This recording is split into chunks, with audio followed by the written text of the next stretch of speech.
Welcome to the deep dive. Today we're heading into the heart of football history, really putting the spotlight on Real Madrid club football. Yeah, a huge topic. Huge. We've gathered, a ton of information to really try and understand what makes this club such a global phenomenon. And for you, our listener, we're not just going to list facts.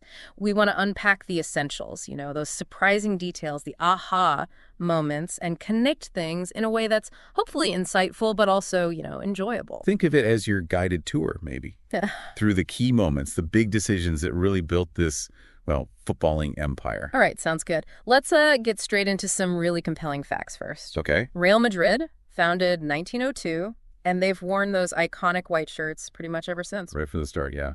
Yeah. That's amazing consistency. And then 1920, a massive moment, King Alfonso III gives them the real title, Royal. You still see it on the crest? Yep, the crown adds that bit of prestige.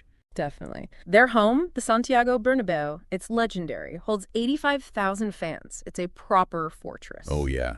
An incredible atmosphere. And here's something that really sets them apart, I think. Unlike so many big clubs now, Real Madrid is actually owned and operated by its members, the socios. That's a fundamental difference, isn't it? Fan ownership at that scale. Huge scale. In 2024, their estimated worth was, get this, $6.6 billion. Wow. Making them the most valuable football club in the world. Incredible numbers. And in the same year, another milestone first football club to break $1 billion in revenue. So yeah, these facts alone, they show this unique mix, don't they? Tradition, the fan ownership, but also just immense financial power. Exactly. So our goal today, our mission for this deep dive, is to really understand those core elements. What's fueled this enduring success, this massive global impact? Where do we start? The very beginning. Let's do it. The foundational years, laying the groundwork. Okay. Well, the story, it actually kicks off a little before that official 1902 date. Oh. Yeah, back in the late 1890s,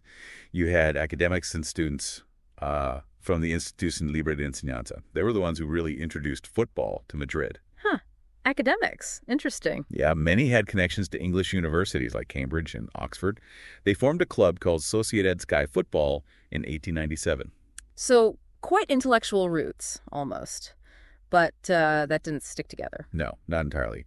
By 1900, there were, let's say, disagreements, different ideas. So some members split off. Okay. And they formed Nueva Sociedad de Football. Julian Palacios was involved, often seen as the first president, and the Padros brothers, Juan and Carlos. They were key figures later on. Right, the Padros brothers. Then in 1901, they renamed again, became Madrid Football Club.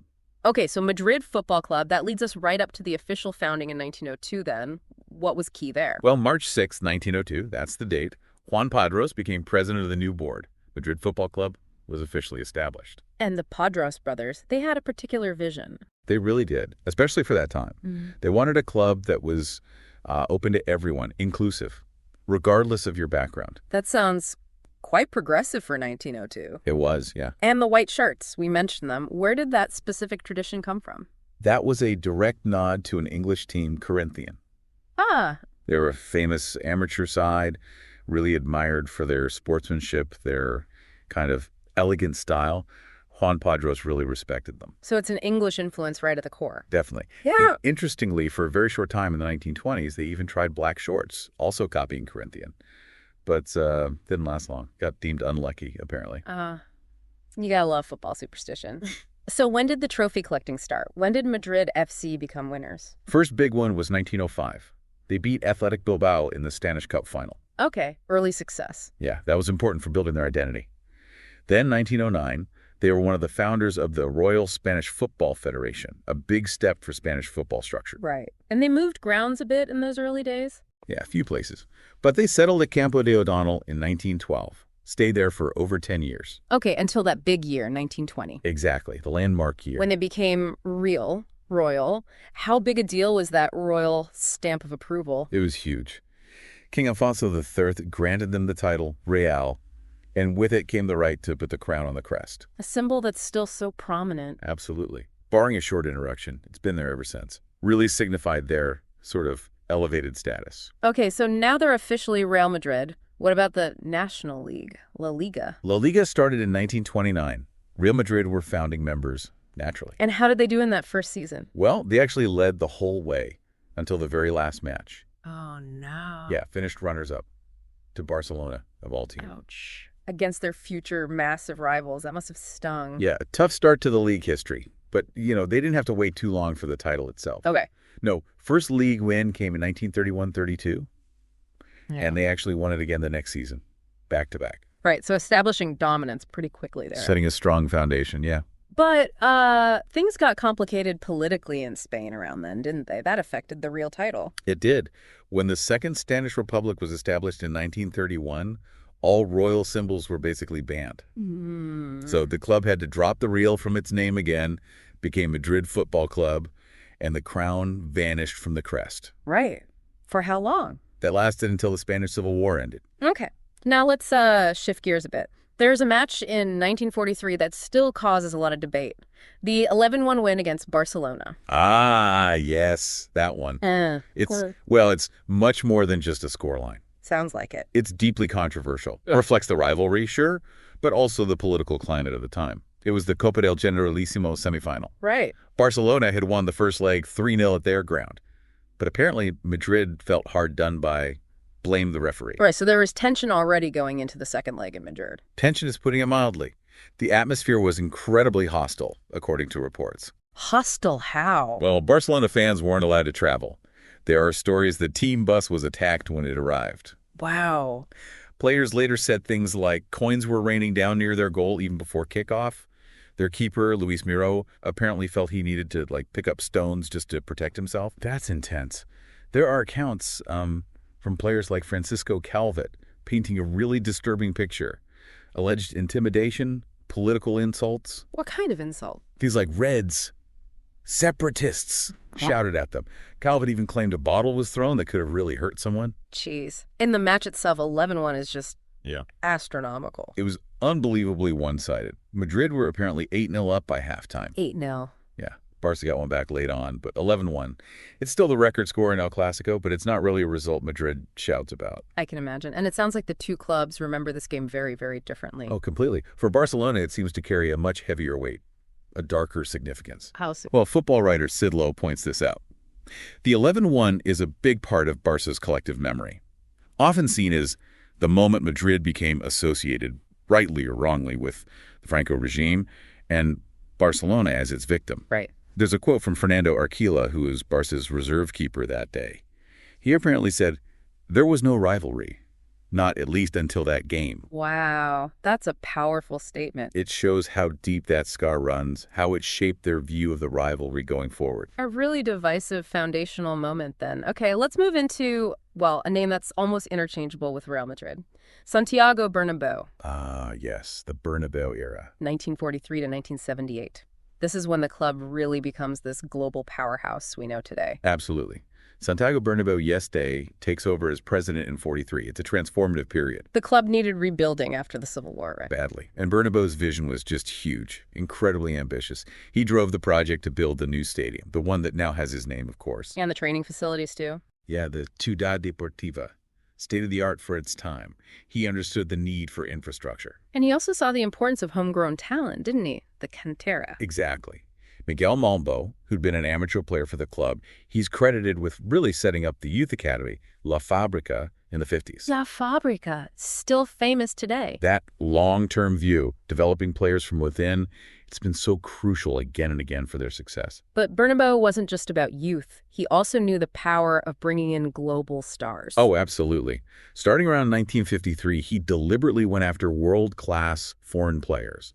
And the biggest, the most iconic signing was Alfredo Di Stefano. Di Stefano, a legend. His arrival changed everything. Marked a massive turning point, both for their ambition and what happened on the pitch. And Bernabeu looked beyond Spain, too. He had eyes on Europe. He was a key figure, maybe the key figure, behind creating the European Cup in 1955. The competition we now know as the Champions League. Exactly. His idea for a tournament pitting the champions of each country against each other. Revolutionary. It completely changed European football. And Real Madrid absolutely owned that competition in its early days. Dominated isn't strong enough. They won the first 5 consecutively, 1956 right through to 1960. 5 in a row. That's just insane. It's a record that still stands, never been matched. That 1960 final, they beat Eintracht Frankfurt 7-3 at Hampden Park in Glasgow, still talked about as maybe the greatest club final ever. 7-3. That run built this incredible aura around the club, this mystique. And winning 5 straight got them some special recognition from UEFA, didn't it? It did. They got to keep the original trophy permanently. Wow. And they earned the right to wear the UEFA Badge of Honor on their shirts, a unique symbol of that pioneering dominance. Amazing. And this European success, it was built on being strong at home, too. Oh, yeah. Domestically, they were incredibly dominant as well. Won 12 league titles in 16 years, from the mid-50s to the late 60s. Just relentless winning. But it wasn't just about Di Stefano and the other big foreign names, right? They had Spanish talent coming through, too. Definitely. The 1960s saw the rise of the Yeye team. Yeye team. Yeah, a fantastic generation of Spanish players. In 1966, they won Real Madrid's 6th European Cup. And here's the thing. They did it with a team made up entirely of Spanish players. All Spanish in the European Cup final. That's remarkable. Showcased the strength of Spanish football and their own youth system. Where did that nickname come from? Yeye? It's from the Beatles, actually. Really? Yeah, the yeah chorus from She Loves You. 4 of the players apparently posed for a photo doing a Beatles imitation, and the name just stuck. Huh. Brilliant. Connects that era to Beatlemania. Pretty much. Yeah. And that Yeye team, besides winning in 66, they also got to 2 other European Cup finals. So consistently competing at the top. And even after that generation, the success kept coming in the 70s. Yeah, club kept rolling. Yeah. Another 6 league titles in the 70s, plus 3 Spanish Cups. Still very strong domestically. Yeah. Maintain that consistency. And they reached their first final in the European Cup Winners' Cup in 71. Expanding their European footprint, you could say. Then, in 1978, Santiago Bernabeu passed away, the end of a truly massive era. His death was a huge moment, not just for Real Madrid, but for football. FIFA declared 3 days of mourning during the World Cup that year, which was happening in Argentina. A measure of his global impact. Definitely. And the club set up the Trofeos Santiago Bernabeu tournament the next year in his honor, his legacy. I mean, look at the trophies won during his presidency. 1 Intercontinental Cup, 6 European Cups, 16 leagues, 6 Spanish Cups. Incredible. He really built the modern Real Madrid. Laid the foundations, absolutely. A monumental figure. Okay, so Bernabeu's era ends. Let's move into the 80s and 90s, and this brings us to La Quinta del Buitre. Right, the Vultures cohort. After a bit of a dip, maybe, in terms of league titles, this group really brought the excitement back. They did. This was an exceptional group of homegrown players. All came through La Fábrica, the academy. Who were they? The name came from Emilio Butragueño, El Buitre, the Vulture. The other 4 were Manolo Sanchis, Martín Vázquez, Miquel, and Miguel Pardeza. 5 academy graduates becoming the core of the team. That's the dream, isn't it? Pretty much. And they delivered. They formed the backbone of a team that just dominated Spain in the late 80s. What did they win? 2 UEFA Cups, which was big then. 5 league titles in a row. 5 straight again. Yep. Plus a Spanish Cup, 3 Spanish Super Cups. They had other great players too, of course, like the keeper Bullo, the striker Hugo Sanchez. They were formidable. But like all great generations, it eventually broke up. Yeah, by the early 90s, players started moving on. Vázquez went to Torino. Others eventually left. The club went through a few managers then. Until Fabio Capello arrived in 96. That seemed like a significant moment, even though he wasn't there long. Capello's one season was crucial. They won La Liga again, ending a bit of a wait. Right. And he brought in some really important players. Japovic, Davor Juker, Clarence Seedorf, Roberto Carlos. Wow. Huge names joining existing stars like Raul and Hierro. Exactly. Building a really strong squad. And all that talent finally paid off in Europe again, didn't it? Ending that long, long wait. Yes. 1998. Under Jupp Heynckes, who'd taken over from Capello, they beat Juventus in the Champions League final. Their 7th European Cup. 7th European Cup. But the first one in 32 years. 32 years. The fans must have gone absolutely wild. It was a massive, massive moment. Huge relief and celebration. Restored their European prestige. And then Vicente Del Bosque stepped in. He'd guide them to even more success. Del Bosque took over in 99, and in his first full season, 1999-2000, they did it again. Another Champions League. Their 8th. They beat Valencia in the final, an all-Spanish affair. He had a good mix of players then. Yeah, experienced guys like Hierro, Redondo, Morientes, but also young talents really breaking through. Guti, Iker, Casillas. Casillas, yeah. That win really kicked off another golden period in Europe for them. Which flows perfectly into the next era. Florentino Perez arrives in 2000, and the Galacticos. The Galacticos. A truly defining and, controversial policy. What was the core idea? Why did Perez go down that road? Well, Perez won the presidency in 2000 with some big promises. Cut the club's debt, modernize facilities, and the big one, signed Luis Figo. Figo from Barcelona. From Barcelona, their captain. An absolutely audacious move. Wow. That set the tone, didn't it? It absolutely did. It laid out his Galacticos plan, sign one global superstar every summer, elevate the club's profile, performance, everything. And it wasn't just Figo. He kept delivering on that promise. Oh, yeah. The next few summers, Zinedine Zidane arrived, then Ronaldo Nazario, then David Beckham, later Cannavaro. It's just a constellation of stars, the most marketable players on the planet. Exactly. Build a team of icons, boost the brand, especially internationally, capture that global market. And initially, on the pitch, it seemed to work brilliantly. It did. They won the Champions League again in 2002, Zidane's famous volley in the final. Iconic goal. Won the Intercontinental Cup that year, too, then La Liga in 2003. So the policy seemed justified. It looked that way. They had this idea, the Zidane's y Pavones policy. Zidane's y Pavones? Yeah, the Zidanes were the Galacticos, the big stars. Whoa. The Pavones, named after Francisco Pavone, were the promising youngsters from the academy meant to fill out the squad. Okay, blend stars and youth. And financially, especially through marketing, particularly in Asia, is a huge success. But there's always but, isn't there? Things took a turn after that 2003 Liga win. Some very strange decisions. Very strange and very controversial. Sacking Del Bosque, the coach who just won the league in 2 Champions Leagues. That stunned people. Why did they do that? The reasons given were varied, but it seemed Perez wanted a different direction, maybe more control, and then letting key players go. Like Herrero, the captain, and Makelele. Claude Makelele. Yeah. The engine room of that midfield. His departure in particular is often seen as destabilizing the whole team balance. Zidane himself questioned letting him go. So had all this attacking talent, but maybe lost some crucial stability. That's the argument. And the results backed it up, really. The next 3 seasons, no major trophies. Despite having Zidane, Ronaldo, Figo, Beckham. Yep. They struggled for consistency. The 2005-06 season was particularly bad. Got hammered at home by Barcelona. Ouch. Coaches came and went. Wanderlei, Luxemburgo, Lopez Caro. Nothing seemed to click. Got knocked out of the Copa del Rey. Knocked out of the Champions League again. And Perez. Perez resigned February 2006. The end of the first Galacticos era. So then came Ramon Calderón as president. What was his era like? Seemed a bit mixed. Yeah, Calderón won the election in 2006. He brought back Fabio Capello as coach. Capello again? And Predrag Mijatovic, the guy who scored the '98 final winner, came in as sporting director. And they did win the league, right? They did. 2007, won La Liga, their first title in 4 years. It was a dramatic comeback win on the final day. But then they sacked Capello again after winning the league. Bizarre, wasn't it? Yeah, Capello was gone at the end of the season. They actually managed to win the league again the next year, 2007-08, under Bernd Schuster.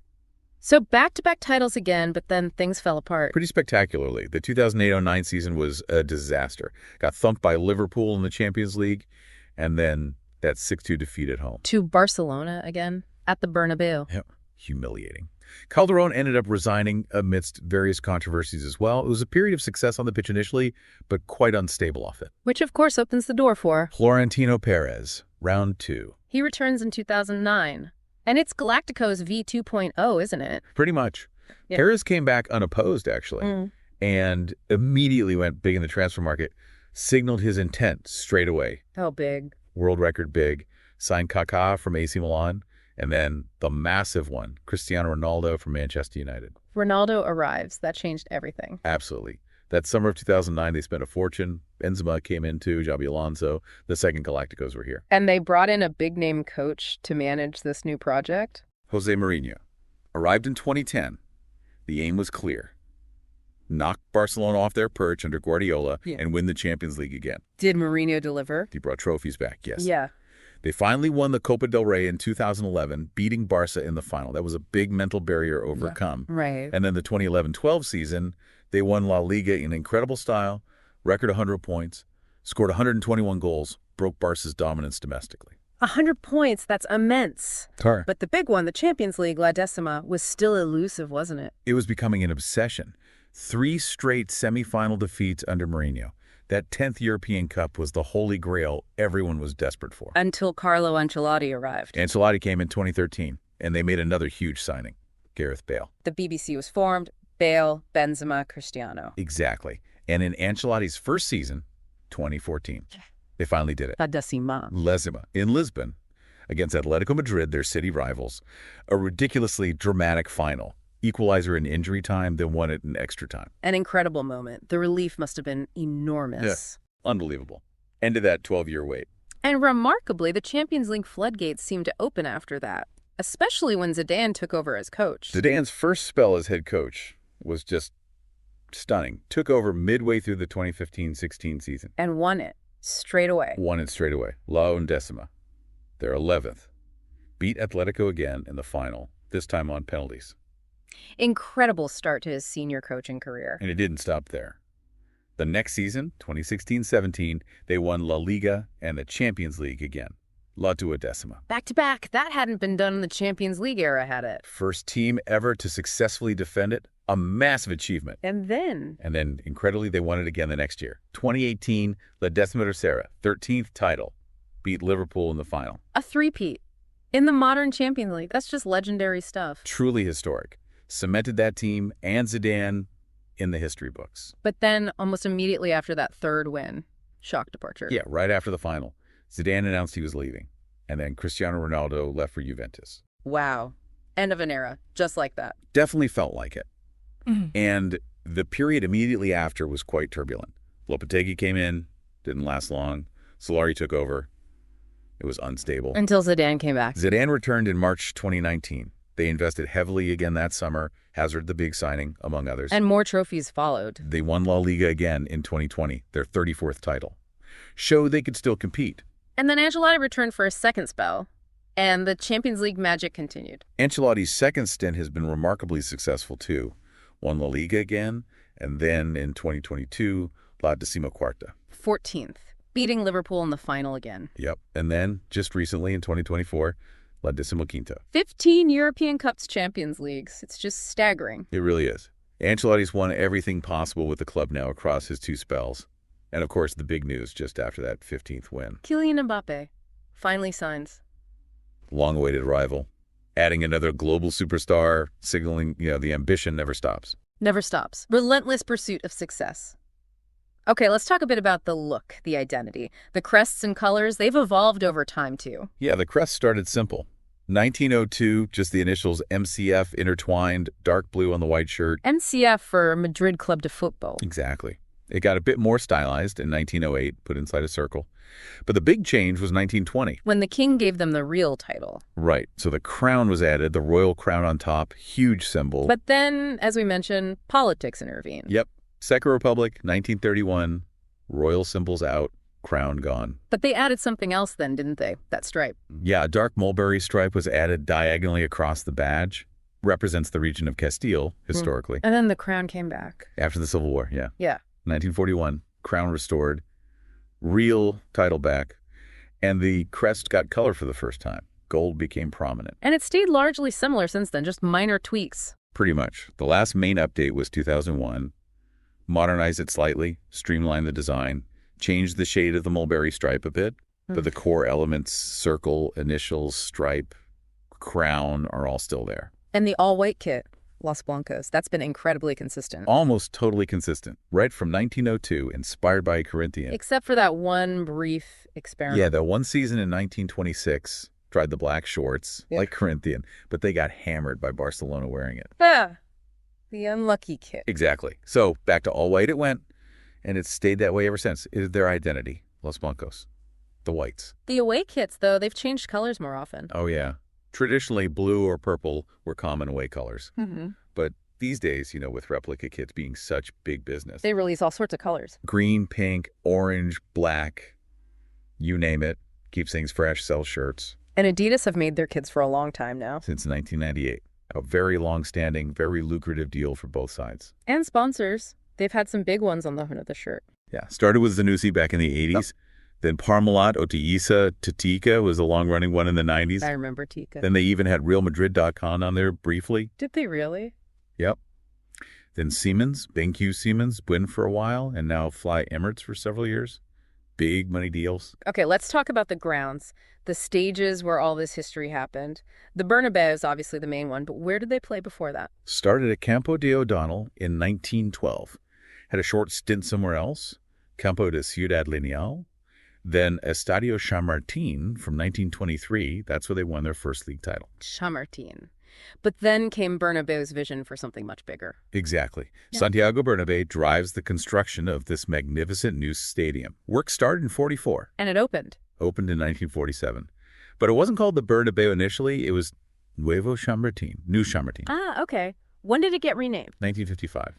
Renamed in honor of the president who built it. A fitting tribute. And the capacity has changed over the years. It used to hold even more people. Oh, yeah. At its peak, it could hold something like 120,000 people. Wow. Imagine the noise. Incredible. But, safety regulations, seating requirements, it's gradually come down to the current capacity, around 81,000. Still massive. And it's hosted some huge games, hasn't it? Major finals. Absolutely. European Championship final, World Cup final in 1982, multiple European Cup and Champions League finals. It's a truly iconic stadium on the world stage. And they have the training complex, too, Ciudad Real Madrid, with its own stadium. Yeah, the Alfredo Di Stefano Stadium. Named after the legend. Opened in 2006 out at the training ground. And that's used for? It's home for the reserve team, Real Madrid Castilla. But actually, during the recent big Bernabeu renovations, the first team played their home games there for a while. Ah, right. Shows its quality. And talking of renovations, the Bernabeu itself is undergoing a massive transformation right now. It's a huge project. Really ambitious. What are the main features? Well, capacity will go up slightly, but the big things are the retractable roof. Oh, roof. Okay. And a retractable pitch system. Like the whole pitch can slide away underneath. It's out wide. Allows them to host other events, concerts, conferences, whatever, without damaging the playing surface. Plus, a massive 360-degree video screen around the top. Sounds incredible. State of the art. Definitely. It's about future-proofing the stadium, keeping it as one of the world's absolute top venues for decades. Big investment. Befitting their status. Okay, let's crunch some numbers. Records, stats. They tell a story, too. Who's played the most games? That record belongs to Raul Gonzalez. 741 appearances. Wow, legend. Just behind him is Iker Casillas, the keeper. 725 games. Incredible longevity from both. And top goal scorer, it has to be Ronaldo, right? Cristiano Ronaldo, yeah, by a distance. 450 goals. 450. In how many games? Just 438 appearances. It's just mind-boggling. Better than a game over 9 seasons. Utterly ridiculous numbers. Anyone else reach big milestones? Yeah, there are 6 other players who've scored over 200 goals for the club. Benzema, Raul himself, Di Stefano. Shows the attacking heritage. And records in Spain, they must hold a few. Most La Liga titles, by far. 36 currently. They also had the longest unbeaten run at home in La Liga history at one point. Fortress Bernabeu. And Europe. We know they've won the Champions League the most. 15 times. Record. They've also reached the semifinals more than any other club. Just consistently deep runs. And Ronaldo holds the individual scoring record in that competition, too. Yep. All-time top scorer in the Champions League. Scored a huge chunk of those goals for Real Madrid, obviously. And transfers. They've broken the world record a few times. Multiple times. Going back to Zidane, then Ronaldo, then Bale. They weren't afraid to splash the cash for the biggest stars. And they got a record fee when Ronaldo left, too. They did when he went to Juventus. Shows they can command top dollar when selling, too. Okay. Behind all this success, all these stars, are the fans, the supporters. Tell us about them. Well, the Bernabeu has about 65,000 season ticket holders. It's capped there. Demand is huge. And you have to be a socio first, right? Yeah. A member. Exactly. You need to be a registered club member to even apply for a season ticket. Reinforces that ownership structure we talked about. And beyond Madrid, their support is global. Absolutely massive. They have over 1,800 official fan clubs, peñas all over the world. 1,800. Wow. And their social media presence is enormous. Millions and millions of followers. Truly a global fan base. What about the Ultrasur? They're quite well known, but also controversial. Yeah, the Ultrasur are the hardcore fan group known for very passionate, very loud support, but they've also been linked with extreme right-wing politics. Right. And unfortunately, incidents involving racism and other offensive behavior, which led to UEFA investigations. Oh, right. And the club took action. Florentino Perez did, yeah. He essentially banned them from their usual spot in the Bernabeu, moved to disperse them. It was a controversial move within the fan base itself, but aimed at tackling those issues. Complex situation. But overall, the dedication is immense. Even famous people are huge fans. Oh, yeah. You hear quotes from people like Sergio Ramos, his former captain, Right. or Sergio Garcia, the golfer. People from all walks of life have this deep connection to the club. It's more than just football for many. Which leads us perfectly into rivalries, because that passion really ignites there. And there's no bigger rivalry for Real Madrid than El Clásico. A Clásico against Barcelona. It's arguably the biggest club match in the world. And it's about more than just what happens on the pitch, isn't it? So much more. It's history, politics, culture. Castile versus Catalonia, Madrid versus Barcelona. It taps into these deep-seated identities and tensions within Spain. The head-to-head record is always tight. Incredibly tight, fiercely fought over decades. Real Madrid usually have a very slight edge, but it goes back and forth. And Barcelona's motto, Més que un club? More than a club, that plays into this rivalry too. Yeah. Especially historically. Hugely. During the Franco dictatorship, especially, when Catalan language and culture were suppressed, FC Barcelona became this really important symbol for Catalan identity, a way to express that identity when other avenues were closed off. That historical context just adds layers and layers of meaning to the game. People often talk about Franco's influence or alleged influence on the rivalry. What's the reality there? It's complex and highly contested. You'll hear different stories depending on who you ask. Naturally. Most historians tend to agree that while Franco, as a nationalist leader, probably appreciated the international prestige, Real Madrid brought Spain during their dominant era. Right. Winning those European Cups looked good for Spain. Exactly. But the idea that he was systematically fixing matches for Real Madrid, that's generally seen as more myth than reality. But, perception matters in rivalries. And that Di Stefano transfer back in the 50s, that really poured fuel on the fire, didn't it? Oh, massively. A hugely controversial moment. Both the clubs thought they'd signed him. How did that happen? It was a complicated situation involving his previous clubs in Argentina and Colombia. Ended up with a bizarre ruling. Supposedly, he'd play alternate seasons for each club. Seriously?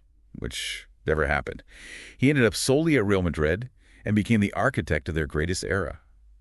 Barcelona felt cheated, and it created lasting bitterness. You can imagine. And El Clásico itself, the matches have produced so many iconic moments over the years. Countless moments. Players really add to the drama. Raúl shushing the Camp Nou. Classic. Puyol kissing the Catalan armband at the Bernabeu. Ronaldo doing his calma gesture. Messi holding his shirt up to the Madrid fans. Unforgettable images. They become part of the folklore, don't they? Some of the intensity, the passion, the sheer stakes involved. Okay, what about the Madrid derby? El Derby Madrileño against Atletico. Not quite El Clásico on a global scale, but still huge in the city. Absolutely. It's a fierce local rivalry. Maybe lacks the deep political dimension of Clásico, but it's intense. Atletico has origins linked to Madrid FC dissenters. Yeah, founded initially by Basque students, but later breakaway members from Madrid FC joined. So there's an early connection and separation. And there used to be associations with different social classes. Historically, yeah. Real Madrid seen maybe as the establishment club. Atletico more working class, though that's probably oversimplified now. Atletico fans famously call themselves Indios, Indians, embracing an old derogatory term. And Atletico have challenged Real Madrid strongly at times. It's not always been one-sided. Definitely not. Atletico have won league titles, Copas del Rey, challenged in Europe. They've had their own great eras. And they met in that Champions League final in 2014, the first time two teams from the same city had contested it. Exactly. In Lisbon. Yeah. Real Madrid won dramatically in extra time. They met again in the 2016 final, too. Real winning on penalties that time. Huge clashes within the city. Then there's El Viejo Clásico, the old classic against Athletic Bilbao. That's more historical. Yeah, that was the original rivalry in Spanish football. Back in the early 20th century, Real Madrid and Athletic were the two powerhouses, met constantly in cup finals. But Athletic's Basque-only player policy has maybe lessened the competitive edge recently? Arguably, yes. It makes it harder for them to compete consistently with Real Madrid's global recruitment. But the games still have that historical weight, that cultural significance, especially with Athletic's strong Basque identity. Okay, and rounding off rivalries, European clashes, Bayern Munich seems like a big one. Real Madrid versus Bayern. It's the most played fixture in European Cup Champions League history. Really? More than any other? Yep. Loads of meetings, especially in semifinals. Never in the final, funnily enough. Strange. But always intense, often controversial. Very close head-to-head record.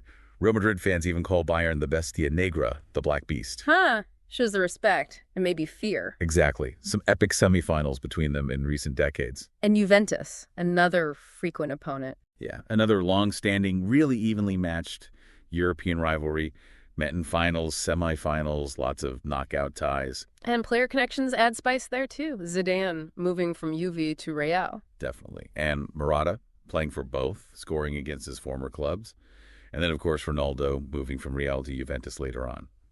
Lots of narrative threads connecting them. Okay, let's switch focus again to the money, the finances. How did Real Madrid become this financial juggernaut? Well, going back to Florentino Perez's first term, a key goal was making Real Madrid the world's richest club. And that training ground sale was pivotal. Hugely pivotal. Yeah. Selling off part of the old Ciudad Deportiva training complex in 2001, it generated a massive windfall. What did they use it for? Wiped out the club's debts at the time. Yeah. And gave them the cash to really fund those early Galactico signings, Figo, Zidane, Ronaldo. A real game changer financially. Was it controversial? It was. There were questions raised about the price paid by the city, potential state aid implications. But legally, it stood. And undeniably, it fueled their financial dominance. Allowed them to really push the global marketing. Absolutely. Exploited the brand value of those stars. Consistently topped revenue lists in world football for years. Ranked as one of the most valuable sports teams globally across all sports. And that ownership structure, the socios, how does that impact the finances? It's fundamental. Because they're owned by members, not a private individual or corporation. Right. The president can't just pump in their own money. The club has to be self-sustaining. It has to generate its own revenue. Through what? The usual channels? Yeah. Sponsorships, like the huge deals with Adidas and Emirates. Merchandise, they sell millions of shirts. TV rights, which are massive in La Liga. Prize money from competitions.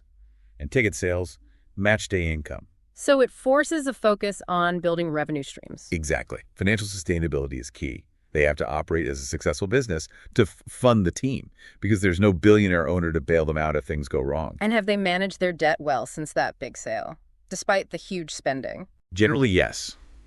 They've managed to keep debt at relatively manageable levels compared to their massive revenues. They've shown they can balance the big spending with strong financial performance. Okay. Beyond the pitch and the boardroom, Real Madrid pops up in popular culture too, doesn't it? Oh, yeah, definitely. They were featured really prominently in that movie trilogy, Goal. Ah, I remember that. Playing for Real Madrid was the ultimate dream. Exactly. It showcased that global allure, the prestige. There was also a documentary film, Real, the movie, back in the Galacticos era, showed the global passion. Featured Zidane, Beckham, Raul, all those guys. And books, music. There's a well-regarded history book, White Storm, by Phil Ball. They even released a digital music album called Legends and remixed their anthem, Hala Madrid. Real Madrid. And they have their own TV channel, Real Madrid TV. Giving fans loads of content. Yep. Plus an official magazine, Hala Madrid. And of course, they're always a huge team in football video games like FIFA, now EA Sports FC. Reaches a massive audience that way. So their presence is everywhere. And ultimately, all this history, this global reach, this financial power, it leads to one thing. An absolutely enormous trophy cabinet. It's staggering, isn't it? Just listing the major honors. Go on, hit us with the big ones. Okay. La Liga titles, 36. That's the record. Record 36. Copa del Rey, 20 times. Supercopa de España, numerous times. Okay, domestic dominance covered. European Cup, UEFA Champions League, 15 times. The record by a long way. 15. UEFA Cup Europa League, won it twice back in the 80s. UEFA Super Cup, won that multiple times too. And world titles. FIFA Club World Cup and its predecessor, the Intercontinental Cup. They've won those combined more times than anyone else as well. Multiple World Club Championships. It's just relentless success, isn't it? Across every possible competition. Pretty much unmatched in terms of the breadth and depth of their trophy haul. Okay, finally, let's just briefly touch on the current setup. The team, the people running the show now. Right. Well, as of early 2025, the squad's a mix, as always. Established stars, exciting youngsters. Key names. You've got Courtois in goal, experienced defenders like Carvajal, Militão, Alaba, Rudiger. Midfield engine room with Bellingham, Valverde, Camavinga, Chouamani, Modric still going. Bellingham's been a revelation. Incredible intact. In up front, Vinicius Jr., Rodrigo, And now, of course, Mbappe leading the line. Huge talent. And the academy, La Fabrica, still producing. Still churning out players for the first team and for other clubs, too. Yeah. Very productive. They have the reserve team, Castilla, playing in the lower leagues. And the coach? Ancelotti's still there? Carlo Ancelotti, yeah. Highly successful second spell. Calm hand on the tiller. And the president, still Perez. Still Florentino Perez. Yeah. His second era has now lasted longer than his first and brought immense success, especially in Europe. Okay, so wrapping this deep dive up, Real Madrid, it's just this incredible blend, isn't it? Deep history, those legendary figures. Yeah, a relentless drive for winning at the absolute highest level. A truly global fan base, fueled by those stars, those moments. And that unique ownership model, the socios, it all combines. We've hit on some surprising things, hopefully. The Corinthian connection for the kit, the fan ownership, maybe some details about those controversial moments. Hope you listening got some aha moments about what makes them tick. Absolutely. They've navigated political change, embraced bold strategies like the Galacticos. Sometimes it works, sometimes less so, but they always seem to find a way to rebuild, reload, and compete again, bringing in stars, nurturing talent. So the final thought for you to ponder, looking ahead. They've got the financial muscle, the global appeal. Mbappe just arrived. What's the next chapter for Real Madrid? Can they keep this level of dominance going? And maybe a broader question. In a football world increasingly dominated by billionaire owners and state investment, what does Real Madrid's enduring success with a member-owned model tell us? Is it a sustainable alternative? Could other clubs follow that path? Definitely something to think about. That's all we have time for on this deep dive into the captivating world of Real Madrid. Thanks for joining us.